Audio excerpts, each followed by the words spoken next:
वो उसने एक ऐसी बच्ची जिसके साथ नाइंसाफ़ी हुई, जिसका रेप मर्डर हुआ था, वो उसके लिए खड़ा हुआ था।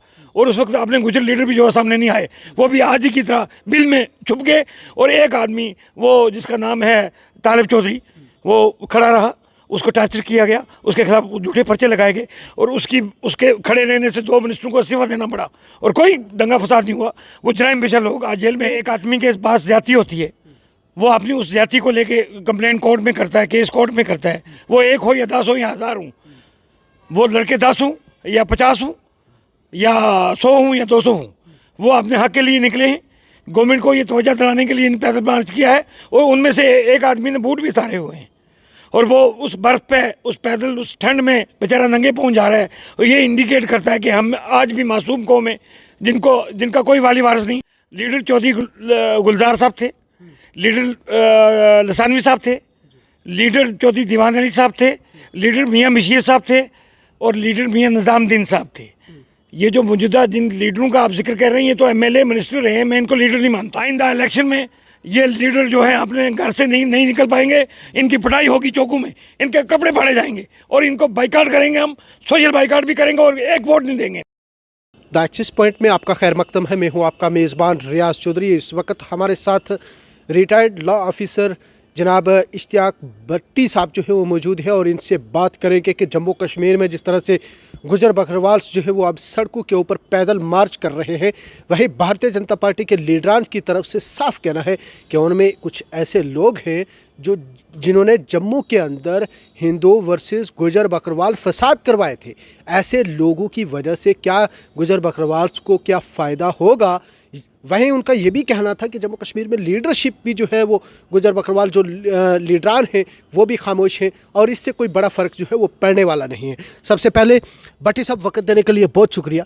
आपका भी बहुत बहुत शुक्रिया। जम्मू कश्मीर में गुजर बकरवाल की तरफ से पैदल मार्च जो है वो किया जा रहा है, लीडर तो आपके सोए हुए हैं, तो ये एहतजाज करेगा कौन? क्या सरकार तक ये आपकी बात पहुँचेगी?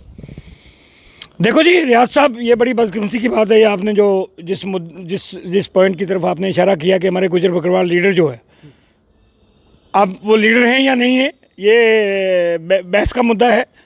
लीडर और एमएलए और मिनिस्टर में फ़र्क होता है। लीडर कौम का जो है, लीडर चौधरी गुलजार साहब थे, लीडर लसानवी साहब थे, लीडर चौधरी दीवान अली साहब थे, लीडर मियाँ मिशीर साहब थे और लीडर मियाँ निज़ामुद्दीन साहब थे। ये जो मौजूदा जिन लीडरों का आप जिक्र कर रहे हैं, ये तो एमएलए मिनिस्टर रहे हैं, मैं इनको लीडर नहीं मानता हूँ।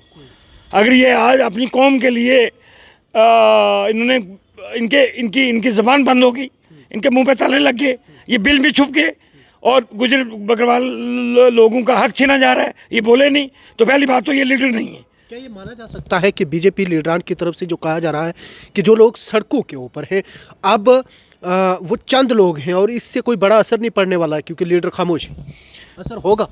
मैं आपको ये बताता हूँ कि एक आदमी के पास ज्यादती होती है, वो अपनी उस ज्यादती को लेके कंप्लेंट कोर्ट में करता है, केस कोर्ट में करता है। वो 1 हो या 10 हो या 1000 हूँ, वो लड़के 10 हूँ या 50 हूँ या 100 हूँ या 200 हूँ, वो अपने हक के लिए निकले हैं।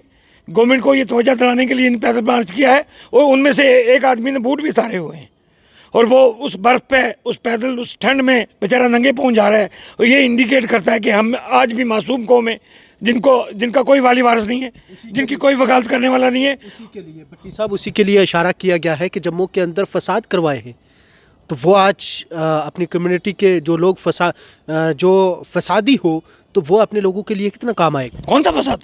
कोई फसाद नहीं। जम्मू के अंदर बीजेपी के लीडरान का कहना है, मेरा नहीं कहना, बीजेपी के लीडरान का। मैं आपको ये बताऊं, वो उसने एक ऐसी बच्ची जिसके साथ नाइंसाफ़ी हुई, जिसका रेप मर्डर हुआ था, वो उसके लिए खड़ा हुआ था और उस वक्त अपने गुजर लीडर भी जो है सामने नहीं आए, वो भी आज ही की तरह बिल में छुप गए।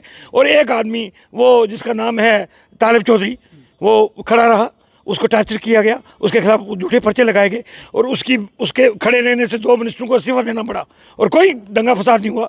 वो जराइम पेशा लोग आज जेल में हैं और उनमें से मैं आपको बताऊं कि हमारे क्राइम का एक कश्मीरी पंडित एसएसपी था और आईजी साहब थे मुश्तबा साहब। मैं उन दोनों ऑफिसरों को सल्यूट करता हूँ। उन्होंने बिल्कुल किसी प्रेशर में ना आते हुए उस केस को कोर्ट में चालान किया और कोर्ट में आप देखते हैं कोर्ट में क्या होगा वो बात की बात है, लेकिन उस आदमी ने कोई दगा फसाद नहीं किया। उस आदमी वो अपनी मासूम को कौम के लिए खड़ा रहा, और जिस आदमी ने ये कहा है कि उसने दगा फसाद किया, उसे ऑन कैमरा झूठ बोला है, वो कोई भी हो, मैं कंडेम करता हूँ ऐसे स्टेटमेंट को। क्या मानते हैं कि बीजेपी के लीडरान को इस्तीफा देना पड़ा और आज भी बीजेपी की नज़रों में वो है और इसलिए फसादी करार दिया जा रहा है? हाँ, इसलिए कि वो बेचारा एक, अगर इश्तियाक भट्टी अपने गुजर बकरवालों के लिए बोलता है, और इश्तियाक भट्टी जो है वो क्रिमिनल हो गया। कुछ लोगों का कहना है जी इश्तियाक भट्टी पहाड़ियों का दुश्मन है, और इश्तियाक भट्टी पहाड़ियों के खिलाफ है। मैं पहाड़ियों के खिलाफ नहीं हूँ, मैं तो उस बिजनेस क्लास के खिलाफ हूँ जिनके मॉल्स हैं, जिनके स्कूल्स हैं, जिनकी ट्रांसपोर्ट कंपनियाँ हैं, जिनका हेरिटेज स्कूल है जम्मू में, मैं उनके खिलाफ हूँ। गुजरों के नहीं? गुजरों का एक हनी कोहली साहब का एक स्कूल एक आध और हो सकता है जो ट्रस्ट का स्कूल है, वो तो ट्रस्ट का है। और किसका स्कूल है? कोई नर्सिंग होम गुजरों का नहीं है, कोई स्कूल नहीं, कोई ट्रांसपोर्ट कंपनी मुझे बता दीजिए गुजरों की ट्रांसपोर्ट कंपनियाँ। ज़्यादा से ज़्यादा गुजर क्या काम करते हैं? माल मवेशी बेचेंगे, इधर से ले जाएंगे माल मवेशी, कठुआ में बेच देंगे, और कठुआ से उठेंगे तो धार में चले जाएंगे, और कठुआ से उठेंगे तो ऊंचे पहाड़ों में चले जाएंगे। उनमें जो भी गुजर है वो गुजर बकरवाल है।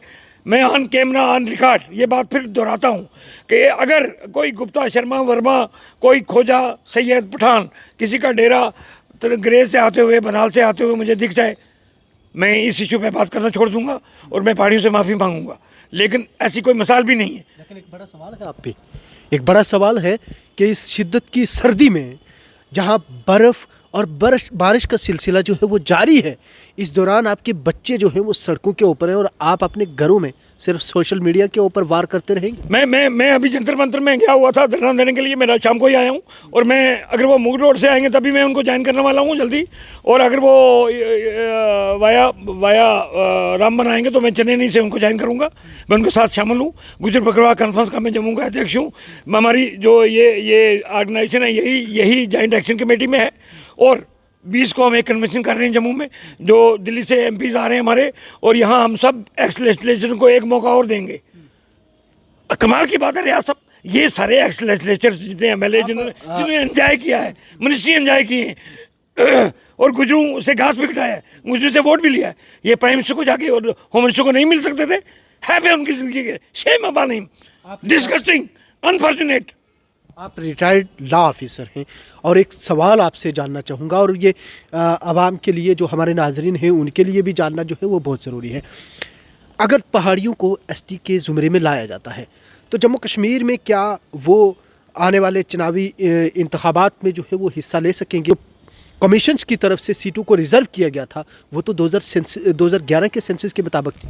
हाँ, ये एक टेक्निकल और लॉ का पॉइंट है कि उन्होंने पूछा कि उन्होंने जो बेस बनाया वो 2011 के सेंसस बनाया, और उसमें गुजर बकरवालों का सेंसस देखा उन्होंने कि गुजर बकरवालों की आबादी कितनी है, और गुजर बकरवालों की आबादी 15 लाख थी, उसके हिसाब से इन्होंने 2 सीटें दी, जबकि 12 सीटें कम से कम देनी चाहिए थी। अब मुझे ये समझ नहीं आती, अगर पहाड़ी कहते हैं हम 18 लाख हैं, कभी 15 लाख बताते हैं, कभी 14 लाख बताते हैं, तो भैया फिर आपकी सीटें कहाँ से रिजर्व होंगी? ये टेक्निकल पॉइंट है। और मैं गवर्नमेंट ऑफ इंडिया से कहता हूँ कि 2026 की जो डिलिमिटेशन कमीशन है तब तक इनको वेट करना पड़ेगा। अभी गुजरों के साथ इनको मिला के इलेक्शन नहीं करा सकते हैं, ये टेक्निकल पॉइंट है।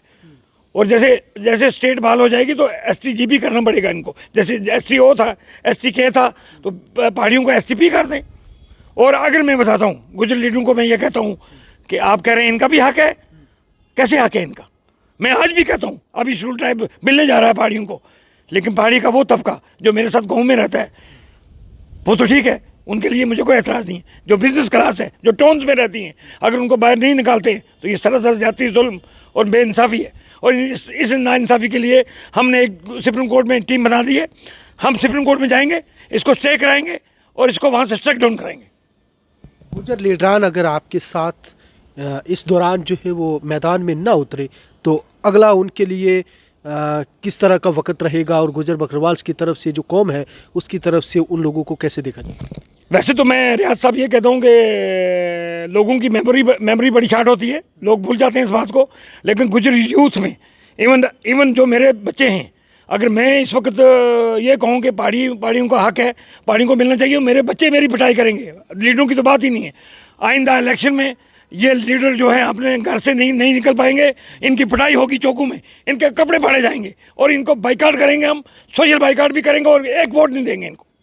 चलिए, बहुत शुक्रिया। ये थे हमारे साथ एडवोकेट इश्तियाक भट्टी साहब जो रिटायर्ड लॉ ऑफिसर है और इनसे साथ तफसीली गुफ्तगू भी जो है वो हुई है। और जम्मू कश्मीर में जिस तरह से गुजर बकरवाल लोग जो है वो सड़कों के ऊपर एहतजाज कर रहे हैं, वहीं बीजेपी के लीडरान की तरफ से ये कहा जा रहा था कि इसमें कुछ लोग जो है वो फसादी हैं। तो इश्तियाक भट्टी साहब का साफ कहना है कि जम्मू के अंदर जब 2018 में आसिफा का मामला जो है वो सामने आया था तो उस दौरान आसिफा को इंसाफ दिलाने वाला सिर्फ तालिब चौधरी था।